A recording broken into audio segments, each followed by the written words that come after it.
ఓం సాయిరామ్. బాబా భక్తులందరికీ కూడా నమస్కారం అండి. అందరూ కూడా సుఖంగా సంతోషంగా ఎప్పుడూ కూడా ఆనందంగా ఉండాలి అని చెప్పి ఆ బాబాగారి తరపున నేను కూడా మనస్ఫూర్తిగా కోరుకుంటున్నాను.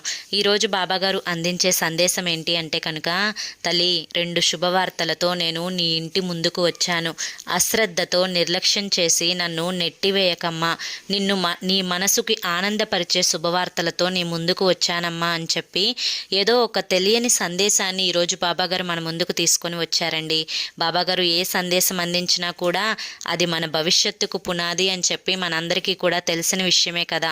సందేశం ఎవరైతే వినాలి అనుకుంటున్నారో, బాబాగారి మీద నమ్మకం ఎవరికైతే ఉందో వారందరూ ఈ వీడియోకి ఒక చిన్న లైక్ ఇచ్చి, కింద మీకు @సాయి పిలుపు అని చెప్పి ఛానల్ నేమ్ కనిపిస్తుంది కదండి. ఛానల్ నేమ్ కింద ఉన్న టైటిల్ని కనుక మీరు క్లిక్ చేస్తే బాబాగారు చెప్పాలి అనుకుంటున్న ఫుల్ సందేశం యొక్క వీడియో లింక్ అనేది ఉంటుంది. ఓపెన్ చేసి చూడండి.